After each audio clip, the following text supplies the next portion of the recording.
Target 25 यानी कि हमारे चैनल से जुड़ने वाले कम से कम 25 बच्चों का 67 बीपीएससी डबल एओ या सीडीपीओ का एग्ज़ाम क्लियर हो, ऐसा मेरा टारगेट है। इसलिए आज से इम्पोर्टेंट साइंस जीके यानी कि मोस्ट एक्सपेक्टेड साइंस जीके लेकर आए हैं, जो आपके बीपीएससी के लिए रामबाण साबित होगा। ठीक है, तो पूरा वीडियो देखिए, समझिए और अपनी तैयारी में चार चांद लगाइए। दोस्तों, समय नहीं बचा है, इसलिए ज़्यादा इधर उधर देखने की ज़रूरत नहीं है। आप अपनी तैयारी में लगे रहें और निश्चित ही सफलता प्राप्त करें। ठीक है, आइए देखें। पहला सवाल अच्छा लगे लाइक करते हुए चलना है, और अभी भी नए हैं चैनल को सब्सक्राइब कर सकते हैं।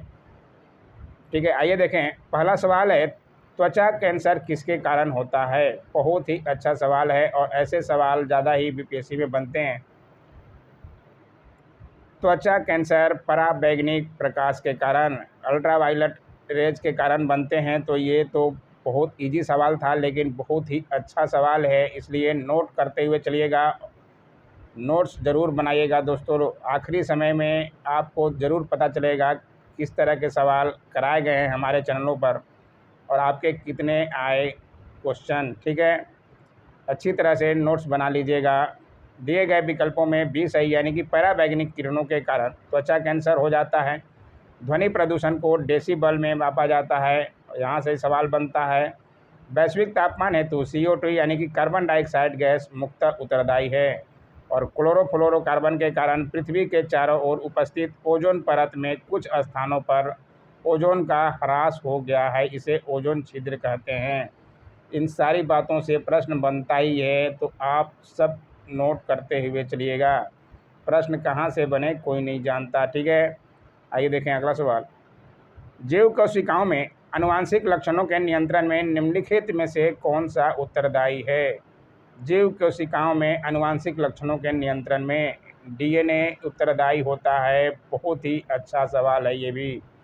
ठीक है, ज़रूर से ज़रूर ध्यान रखिएगा और पूरी बातों को आप आराम से नोट कर सकते हैं, स्क्रीनशॉट ले सकते हैं। ठीक है, आइए देखें अगला सवाल। निम्नलिखित में से किस युग्म में सही सुमेल नहीं है?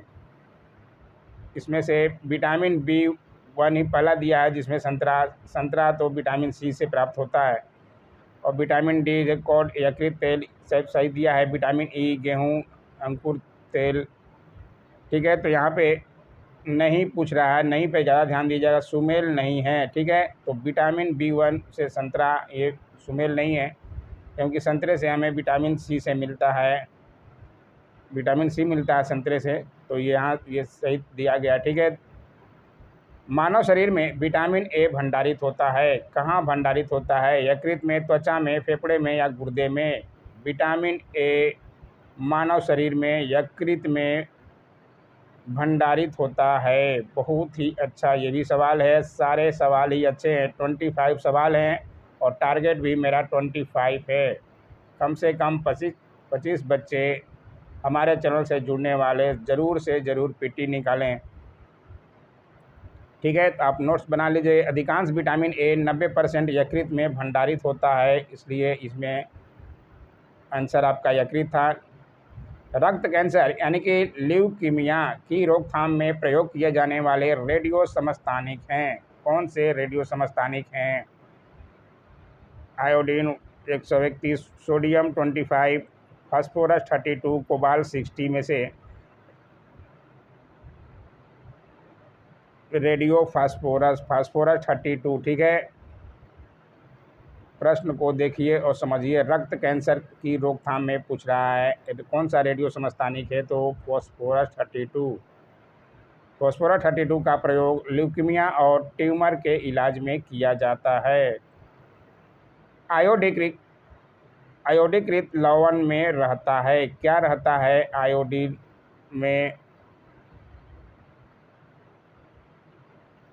इसमें से पोटेशियम आयोडाइड। ठीक है,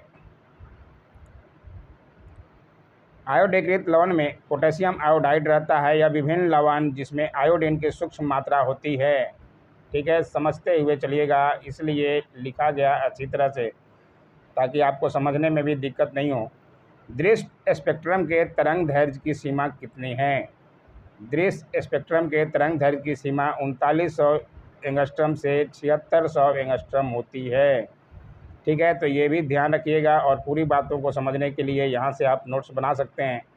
उससे अधिक तरंगदैर्घ्य की तरंगें इंफ्रारेड तथा कम तरंगदैर्घ्य की तरंगें पराबैंगनी किरणें अल्ट्रावायलेट कहलाती है।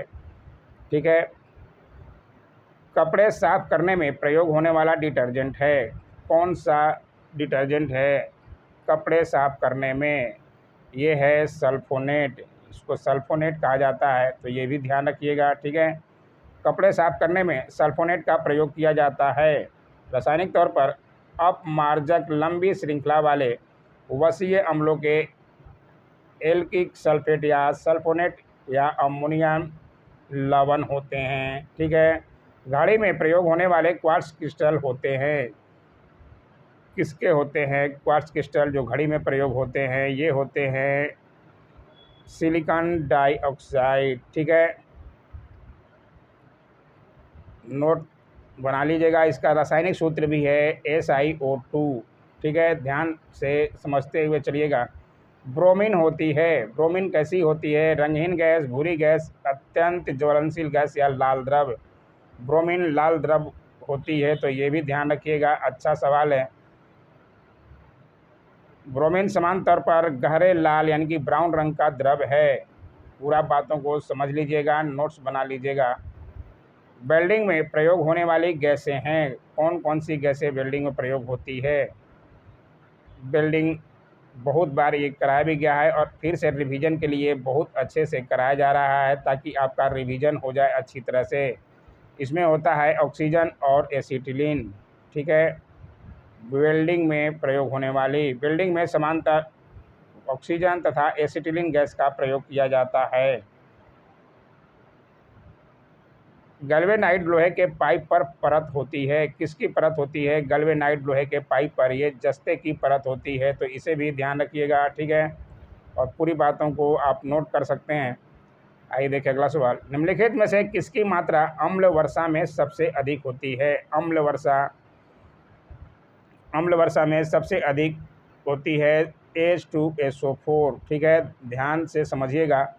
अम्ल वर्षा में सर्वाधिक मात्रा H2SO4 65% की होती है। इसमें HNO3 30% तथा HCl 5% उपलब्ध होता है, तो इन्हें भी ध्यान रखते हुए चलना है। गॉड पार्टिकल है। गॉड पार्टिकल क्या है? गॉड पार्टिकल आपका हिग्स बोसोन है। ठीक है, तो ये भी साइंस का सवाल है और अच्छे सवाल हैं, तो इनको भी ध्यान रखिएगा। हिग्स बोसोन आधुनिक भौतिकी का एक मूलभूत कण है और हिग्स बोसोन पीटर हिग्स भौतिकविद के नाम पर पड़ा है। ठीक है, टेफ्लॉन निम्नलिखित में से किस एकलक का बहुलक है?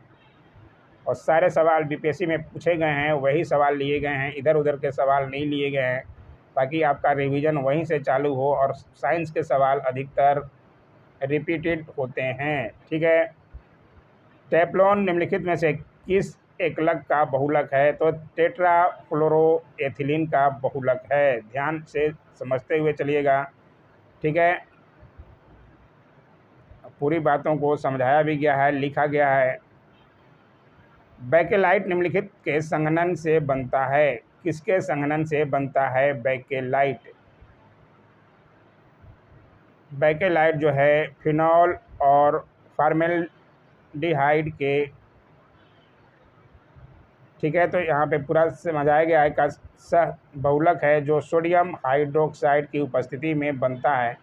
बेकेलाइट किसके किसके सहयोग से बनता है? फिनॉल और फॉर्मेल्डिहाइड। ठीक है, घरेलू ईंधन के रूप में प्रयुक्त LPG में मुक्ता होती है। ये सवाल तो हर तरह के एग्ज़ाम में ही पूछ देता है। अभी कोस्ट गार्ड के एग्ज़ाम में भी ये पूछ दिया था, अभी हाल ही में जो एग्ज़ाम हुआ है, तो सब तरह के एग्ज़ाम में पूछता है। इसमें प्रोपेन और ब्यूटेन होते हैं, यानी कि ए और इसमें ई आंसर जो होगा। ठीक है, बीपीएससी के अनुसार, तो ध्यान रखिएगा ई क्यों हुआ, पूरी बातों को समझाया गया है ई क्यों हुआ। ठीक है, ब्यूटेन और प्रोपेन की मात्रा होती है खाना बनाने वाले LPG गैस जो सबके घरों में होता है। साबुन ग्रीस को हटाता है। किसके द्वारा हटाता है साबुन ग्रीस को पायसीकरण द्वारा हटाता है।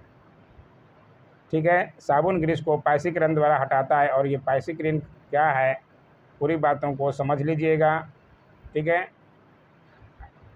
आइए देखिए अगला सवाल। निम्नलिखित में से कौन सा विटामिन प्रतिस्कंदक विषों के प्रति विष प्रतिकारक के रूप में प्रयोग किया जाता है? प्रतिस्कंदन विषों के प्रति विष प्रतिकारक के रूप में प्रयोग होता है विटामिन के। ठीक है, तो ध्यान से समझिएगा। विटामिन के को विटामिन प्रतिस्कंदन विषों के प्रति विष प्रतिकारक के रूप में प्रयोग होता है। ध्यान से समझ लीजिएगा, सवाल बहुत बार बना है। निम्नलिखित में से किस विटामिन को अर्गोकैल्सिफेरॉल कहते हैं? अर्गोकैल्सिफेरॉल विटामिन पर भी अलग से वीडियो बनाया है, उसके रासायनिक नाम भी एक बार देख लीजिएगा, आपका कन्फ्यूजन दूर हो जाएगा सारा दोस्तों। सवाल तो बनता ही है, विटामिन पर भी बना हुआ है वीडियो, आप प्ले लिस्ट में जाकर साइंस में भी सारे प्रश्न देख सकते हैं। ठीक है, ये अर्गोकैल्सिफेरॉल जो है विटामिन D2 का नाम है। ठीक है, तो इसको भी ध्यान रखिएगा। यह अस्थियों और दांतों के विकास के लिए आवश्यक होता है। निम्नलिखित में से कौन सा युग्म सही सुमेलित नहीं है? कौन सा सही सुमेलित नहीं है? इसमें टोकोफेरॉल, बेरी ये सुमेलित नहीं है। क्यों नहीं सुमेलित है? क्योंकि इसकी ये विटामिन ई होता है और बेरी होता है विटामिन बी की कमी से होता है। तो आंसर आपका बी है, जो सुमेलित नहीं है पूछ रहा है। ठीक है, बाकी सब सुमेलित हैं, ध्यान से समझिएगा। टोकोफेरॉल विटामिन ई होता है। आइए देखें अगला सवाल।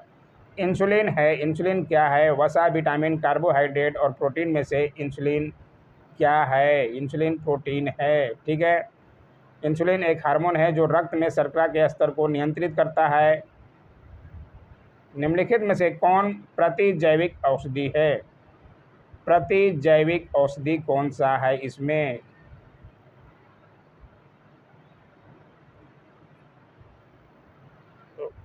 क्लोरैम्फेनिकोल एक प्रतिजैविक पदार्थ है जिसका प्रतिरोधक जीन बैक्टीरिया के प्लास्टिड में पाया जाता है। तो ध्यान से समझिएगा, और सवाल ऐसे वैसे नहीं है, ये पूछा जा चुका है 60 से 62वीं बीपीएससी में। ठीक है, नीला थोथा रासायनिक रूप से है। रासायनिक रूप से नीला थोथा कौन सा होता है? ये होता है कॉपर सल्फेट। ठीक है, तो इसे भी ध्यान रखिएगा, कॉपर सल्फेट को नीला थोथा कहते हैं।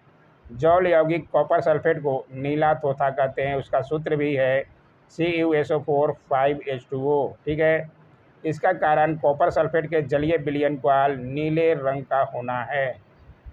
आइए देखिए आखिरी सवाल। सारे सवाल अभी बहुत कराए जाएंगे, आज से तो चालू ही हो गया, क्योंकि AA का भी आ गया एग्जाम डेट, CD 67 का भी और CDPO का भी। ठीक है, वनस्पति तेल से वनस्पति घी बनाने में प्रयुक्त होने वाली गैस कौन सी है? बहुत इजी और अच्छा सवाल है। ये हाइड्रोजन गैस का प्रयोग किया जाता है और सवाल बहुत बार बना है। ठीक है, तो ध्यान से नोट कर लीजिएगा, और नोट करने के लिए सारा डिटेल में दिया गया है हर क्वेश्चन का जवाब। तो आपको समझते हुए चलना है और नोट्स बनाते हुए चलना है। कैसा लगा वीडियो? सवाल बहुत ही इम्पोर्टेंट थे, ज़रूर से ज़रूर समझिएगा, नोट्स बनाइएगा दोस्तों, एग्जाम में दिखेगा ही सवाल ऐसे। Don't forget to like, share, comment and subscribe my YouTube channel. Thanks for watching my YouTube channel.